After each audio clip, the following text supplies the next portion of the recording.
नमस्कार दोस्तों, स्वागत है आपका साहित्य सागर चैनल में, जहां हम हिंदी साहित्य की गहराइयों में उतरते हैं। आज हम लेकर आए हैं मुंशी प्रेमचंद जी के कालजयी उपन्यास सेवा सदन का भाग 5 और 6। आइए जानते हैं इस अद्भुत कथा का अगला चरण। फागुन में सुमन का विवाह हो गया। गंगाजली दामाद को देखकर बहुत रोई। उसे ऐसा दुख हुआ मानो किसी ने सुमन को कुएं में डाल दिया। सुमन ससुराल आई तो यहाँ की अवस्था उससे भी बुरी पाई। फियाज जिसकी उसने कल्पना की थी, मकान में केवल 2 कोठरियां थी और एक सायबान। दीवारों में चारों ओर लोनी लगी थी। बाहर से नालियों की दुर्गंध आती रहती थी। धूप और प्रकाश का ही गुजर नहीं। इस घर का किराया 3 रुपये महीना देना पड़ता था। सुमन के 2 महीने आराम से कटे। गजाधर की एक बूढ़ी फुआ घर का सारा काम काज करती थी, लेकिन गर्मियों में शहर में हैजा फैला और बुढ़िया चल बसी। अब वह बड़े फिर में पड़ी। चौका बर्तन करने के लिए महरियां 3 रुपये से कम पर राजी न होती थीं। 2 दिन घर में चूल्हा नहीं जला। गजाधर सुमन से कुछ हंसकर बाजार से पूरियां लाया। वह सुमन को प्रसन्न रखना चाहता। उसके रूप लावणी पर मुग्ध हो गया था। तीसरे दिन वह घड़ी रात रहे, उठा और सारे बर्तन मांज डाले, चौका लगा दिया, नल से पानी भर लाया। सुमन जब सोकर उठी तो ये कौतुक देखकर दंग रह गई। समझ गई कि इन्होंने सारा काम किया। लज्जा के मारे उसने कुछ न पूछा। संध्या को उसने आप ही सारा काम किया। बर्तन मांजती थी और रोती जाती थी, पर थोड़े ही दिनों में उसे इन कामों की आदत पड़ गई। उसे अपने जीवन में आनंद सा अनुभव होने लगा। गजाधर को ऐसा मालूम होता था मानो जग जीत लिया है। अपने मित्रों से सुमन की प्रशंसा करता फिरता। स्त्री नहीं है, देवी है। इतने बड़े घर की लड़की घर का छोटे से छोटा काम भी अपने हाथ से करती है। भोजन तो ऐसा बनाती है कि दाल रोटी में पकवान का स्वाद आ जाता है। दूसरे महीने में वह वेतन पाया तो सबका सब सुमन के हाथों में रख दिया। जिंदगी में आज स्वच्छंदता का आनंद प्राप्त हुआ। अब उसे एक एक पैसे के लिए किसी के सामने हाथ न फैलाना पड़ेगा। वह इन रुपयों को जैसे चाहे खर्च कर सकती है, जो चाहे खा पी सकती है। पर गृह प्रबंध में कुशल न होने के कारण वह आवश्यक और अनावश्यक खर्च का जान न रखती थी। परिणाम यह हुआ कि महीने में 10 दिन बाकी थे कि सुमन ने सब रुपए खर्च कर डाले थे। उसने गृहिणी बनने की नहीं, इंद्रियों के आनंद भोग की शिक्षा पाई थी। गजाधर ने यह सुना तो सन्नाटे मंका गया। अब महीना कैसे कटेगा? उसके सिर पर एक पहाड़ सा टूट पड़ा। इसकी शंका उसे कुछ पहले ही हो रही थी। सुमन से कुछ न बोला, पर सारे दिन उस पर चिंता सवार रही। अब बीच में रुपए कहां से आए? गजाधर ने सुमन को घर की स्वामिनी बना तो दिया था, पर वह स्वभाव से कृपण था। जलपान की जलेबियां उसे विष के समान लगती थीं। दाल में घी देखकर उसके हृदय में शूल होने लगता। वह भोजन करता तो बटुली की ओर देखता कि कहीं अधिक तो नहीं बना है। दरवाजे पर दाल चावल फेंका देखकर शरीर में ज्वाला सी लग जाती थी, पर सुमन की मोहिनी सूरत ने उसे वशीभूत कर लिया था। मुंह से कुछ न कह सकता, पर आज जब कई आदमियों से उधार मांगने पर रुपए न मिले तो वह अधीर हो गया। घर में आकर बोला, रुपए तो तुमने खर्च कर दिया, बताओ कहां से आए? सुमन, मैंने कुछ उड़ा तो नहीं दिए। गजाधर, उड़ाए नहीं, पर यह तो मालूम था कि इसी में महीने भर चलाना है, उसी हिसाब से खर्च करना था। सुमन, उतने रुपयों में बरकत थोड़े ही हो जाएगी। गजाधर, तो मैं डाका तो नहीं मार सकता। बातों बातों में झगड़ा हो गया। गजाधर ने कुछ कठोर बातें कहीं। अंत में सुमन ने अपनी हंसुली गिरवी रखने को दी और गजाधर भुन भुनाता हुआ लेकर चला गया। लेकिन सुमन का जीवन सुख में कटा था। उसे अच्छा खाने, अच्छा पहनने की आदत थी। अपने द्वार पर खोमचे वालों की आवाज सुनकर उसे रहा न जाता। अब तक वह गजाधर को भी खिलाती थी, अब से अकेली ही खा जाती। जिह्वा रस भोगने के लिए पति से कपट करने लगी। धीरे धीरे सुमन के सौंदर्य की चर्चा मोहल्ले में फैली। पास पड़ोस की स्त्रियां आने लगीं। सुमन उन्हें नीच दृष्टि से देखती, उनसे खुलकर ना मिलती, पर उसके रीति व्यवहार में वह गुण था जो ऊंचे खुलों में स्वाभाविक होता है। पड़ोसियों ने शीघ्र ही उसका आधिपत्य स्वीकार कर लिया। सुमन उनके बीच में रानी मालूम होती थी। उसकी सगर्वा प्रकृति को इसमें अत्यंत आनंद प्राप्त होता था। वह उन स्त्रियों के सामने अपने गुणों को बढ़ाकर दिखाती। वे अपने भाग्य को रोती, सुमन अपने भाग्य सराहती। वे किसी की निंदा करती तो सुमन उन्हें समझाती। वह उसके सामने रेशमी साड़ी पहनकर बैठती जो वह मैके से लाई थी।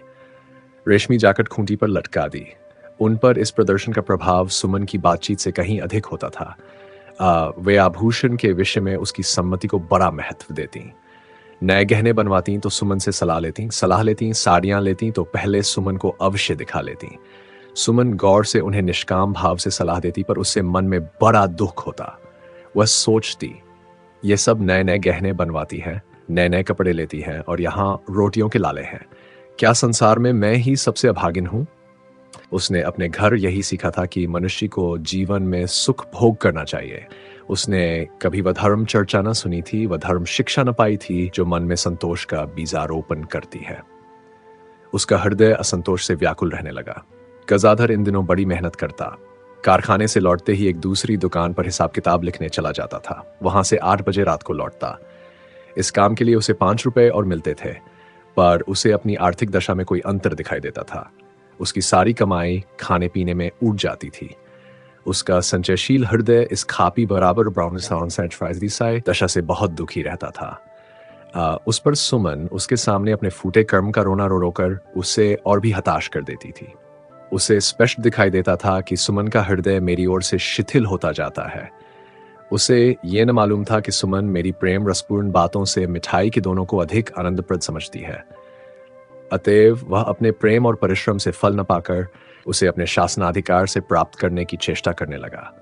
इस प्रकार रस्सी में दोनों ओर से तनाव होने लगा। हमारा चरित्र कितना ही दृढ़ हो, पर उस पर संगति का असर अवश्य होता है। सुमन अपने पड़ोसियों को जितनी शिक्षा देती थी, उससे अधिक उनसे ग्रहण करती थी। हम अपने गार्हस्थ्य जीवन की ओर से कितने बेसुध हैं, उसके लिए किसी तैयारी, किसी शिक्षा की जरूरत नहीं समझते। गुड़िया खेलने वाली बालिका, सहेलियों के साथ विहार करने वाली युवती गृहिणी बनने के योग्य समझी जाती है। अल्हड़ बछड़े के कंधे पर भारी जुआ रख दिया जाता है। ऐसी दशा में यदि हमारा गार्हस्थ जीवन आनंदमय न हो तो कोई आश्चर्य नहीं। जिन महिलाओं के साथ सुमन उठती बैठती थी, वे अपने पतियों को इंद्रिय सुख का यंत्र समझती थीं। पति चाहे जैसे हो, अपनी स्त्री को सुंदर आभूषणों से, उत्तम वस्त्रों से सजाए, उसे स्वादिष्ट पदार्थ खिलाए। यदि उसमें वह सामर्थ्य नहीं है तो वह निखट्टू है, अपाहिज है, उसे विवाह करने का कोई अधिकार नहीं था। वह आदर और प्रेम के योग्य नहीं। सुमन ने भी यही शिक्षा प्राप्त की, और गजाधर प्रसाद जब कभी उसके किसी काम से नाराज होते तो उन्हें पुरुषों के कर्तव्य पर एक लंबा उपदेश सुनना पड़ता था। उस मोहल्ले में रसिक युवकों तथा शोहदों की भी कमी न थी। स्कूल से आते हुए युवक सामने के द्वार की ओर टकटकी लगाते हुए चले जाते। शोहदे उधर से निकलते तो राधा और कान्हा के गीत गाने लगते। सुमन कोई काम भी करती हो, पर उन्हें चिक की आड़ से एक छलक दिखा देती। उसके चंचल हृदय को इस ताक छांक में असीम आनंद प्राप्त होता था। किसी कुवासना से नहीं, केवल अपने यौवन की छटा दिखाने के लिए, केवल दूसरों के हृदय पर विजय पाने के लिए वह यह खेल खेलती थी।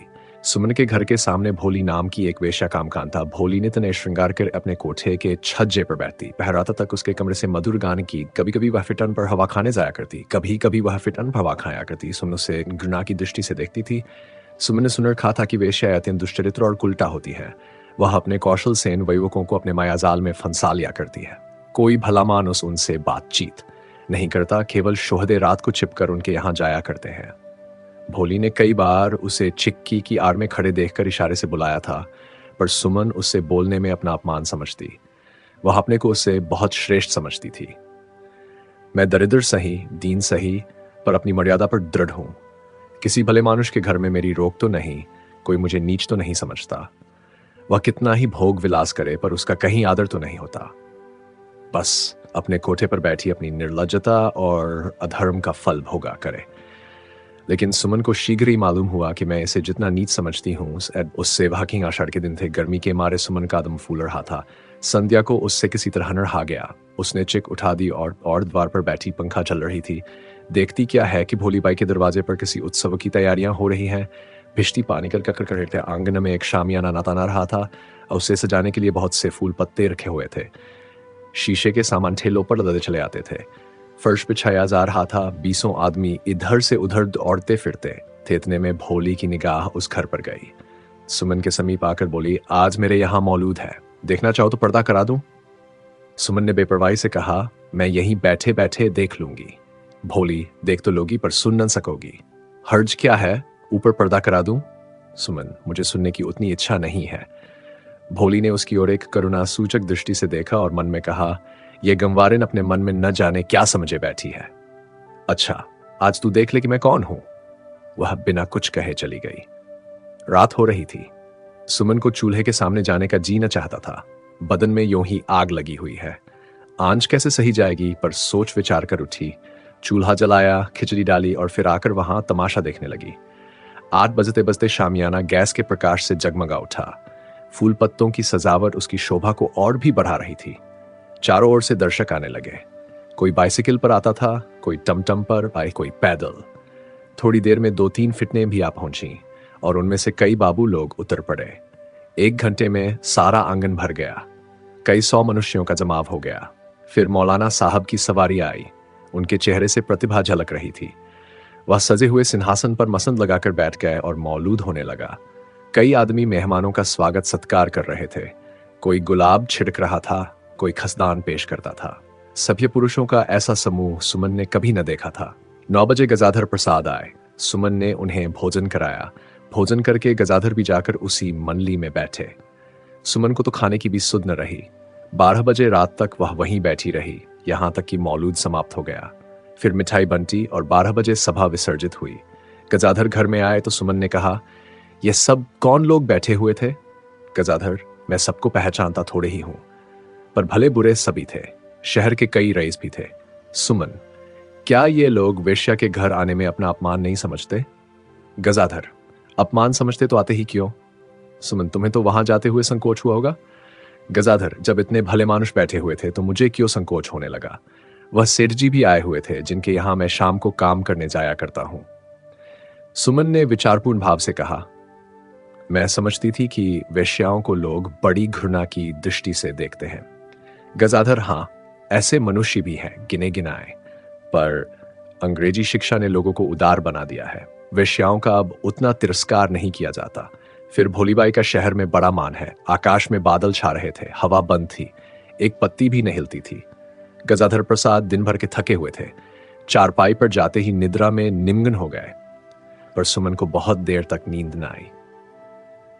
दूसरे दिन संध्या को जब फिर चिक उठाकर बैठी तो उसने भोली को छज्जे पर बैठे देखा। उसने बरामदे में निकलकर भोली से कहा, रात तो आपके यहां बड़ी धूम थी। भोली समझ गई कि मेरी जीत हुई। मुस्कुराकर बोली, तुम्हारे लिए शीरीनी भेज दूं? हलवाई की बनाई हुई है, ब्राह्मण लाया है। सुमन ने संकोच से कहा, भिजवा देना।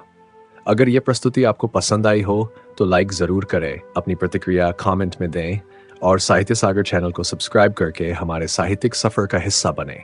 अगले भागों में कहानी और भी दिलचस्प मोड़ लेगी। जुड़े रहिए।